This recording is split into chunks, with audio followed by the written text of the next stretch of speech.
Shalom à tous. Aujourd'hui, nous allons étudier quelques petits passages de la paracha. Un des premiers principes, des premiers sujets de la paracha va être la naissance de Yaakov et Esav. Une des choses qui a marqué sur Yaakov et Esav, Ul'om, Mil'om, Ye'ematz. Rivka va voir Shem et Ever pour comprendre exactement qu'est-ce qui se passe dans son ventre. Au début, ils n'avaient pas les échographies, ils n'avaient pas tout cela. Donc, elle voit qu'il y a un problème. Lorsqu'elle passe, comme ça le Midrash nous dit, lorsqu'elle passe devant les temples d'Avodazara, d'idolâtrie, elle a des poussées que l'enfant il a envie de sortir. Lorsqu'elle passe devant les yeshivot de Shem et Ever, elle a des poussées que l'enfant aussi veut sortir. Donc elle se demande, je ne comprends pas, si c'est un tzaddik, alors il doit sortir, il doit pousser seulement lorsqu'on passe devant les yeshivot.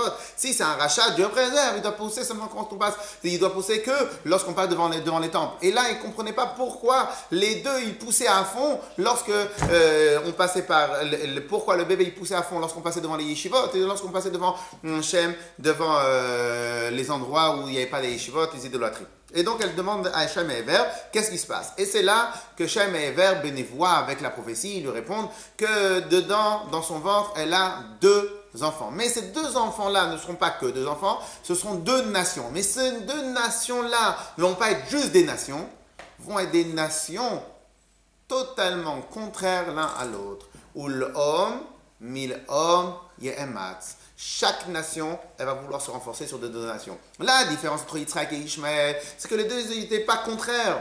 Ce n'était pas une thèse et l'antithèse. Ce n'était pas contraire. Ishmaël, il faisait sa vie. Yitzhak, il faisait sa vie. Ishmaël, il a fait sa vie. Yitzhak, c'était un tzaddik, il est resté dans son coin. Mais Yaakov et Esav, il ne pouvait vivre que pour détruire, entre guillemets, Yaakov. Et Yaakov, il ne pouvait vivre que pour faire Torah Mitzvot et pour faire que le monde entier soit plein de Torah Mitzvot. Et c'est pour cela qu'ils vont être toujours l'un à se battre contre l'autre. Mais en vérité, ce n'est pas tellement ce principe-là que je voudrais qu'on réfléchisse. Ça serait sur un peu le symbole spirituel de ces deux nations-là. En vérité, Esav peut représenter le matériel. Et Yaakov va représenter le spirituel. Et il faut juste avoir une grande règle, comme on a appris dans le Yom Yom de cette semaine. Qu'en vérité, le matériel et le spirituel sont totalement contraires l'un à l'autre. Et le Yom Yom, il nous dit, tout ce qui est une vertu dans le matériel est un défaut dans le spirituel. Tout ce qui est une vertu dans le spirituel est un défaut dans le matériel. C'est pour cela que lorsque maintenant dans le matériel, on regarde sa situation matérielle, on doit toujours regarder celui qui est moins que nous. Lorsque quelqu'un dans le matériel, lorsque je vais regarder celui qui est moins que nous, que moi-même, je vais remercier Akadosh Baruch Hu sur ce que j'ai déjà. Mais dans le spirituel, il faut regarder celui qui est mieux que nous. Et celui qui va regarder celui qui est moins bien que lui-même et qui va se suffire va être mauvais. Pourquoi? Parce qu'en réalité, le matériel et le spirituel ne peuvent pas vivre en bonne existence. Chacun, il va essayer de prendre le maximum de ce qu'il peut. Lorsque je suis dans le matériel, je vais vouloir que toute ma vie soit dans le matériel. Et lorsque je suis dans le spirituel, je vais vouloir que toute ma vie soit dans le spirituel. Et c'est pour cela qu'en vérité, il faut tout le temps rentrer le maximum de spirituel dans sa vie. Une des autres choses qu'on va voir dans la paracha de la semaine, comme le Rabbi l'explique, c'est lorsque il va y avoir Yaakov, il va y avoir la bracha que Yitzhak va vouloir donner à ses enfants. Au début, Yitzhak, il veut donner la bracha à Esav.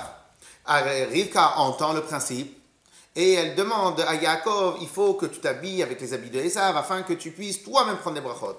Une des choses qu'on doit d'abord comprendre, lorsque Rivka dit à Yaakov, il faut que tu ailles récupérer les brachot. Yaakov il dit, mais maman, comment c'est possible? Imagine-toi que mon père, Yitzhak, reconnaît la supercherie, au lieu d'avoir des brachot, tu vas avoir des punitions. C'est pas possible. Qu'est-ce qu'elle répond, Rivka? Alay kilaltecha beni. C'est sur moi ta malédiction.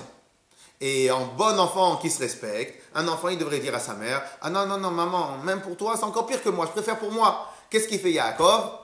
Il vient et il dit, bon alors si c'est sur toi, j'y vais, je vais aller prendre des brachot. Là le rabbi demande, il fait, mais on ne comprend pas. Comment c'est possible qu'un tzaddik comme Yaakov, il laisse sa maman prendre le risque?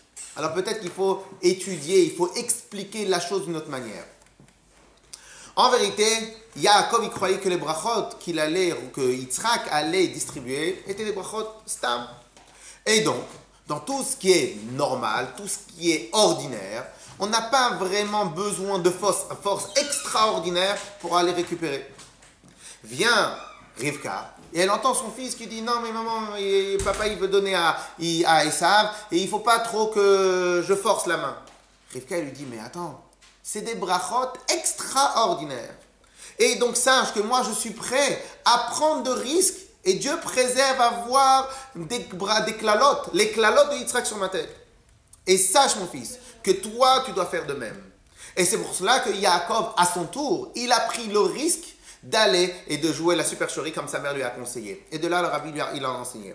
En fin de compte, la discussion qu'il y avait entre Rivka et Yaakov, c'était pas sur qui allait aller les klalotes. C'était Rivka, elle donnait un enseignement à Yaakov son fils. Des choses extraordinaires, on ne peut pas les avoir avec un comportement ordinaire. Et il faut savoir de temps en temps faire Messirut Nefesh, faire un don de soi. De temps en temps d'aller chercher et d'aller un peu plus loin que ce que l'ordinaire nous prête et nous laisse regarder en face de nous. Et donc ça c'est aussi l'autre enseignement que la paracha va nous donner sur le comportement qu'un Yehudi doit avoir.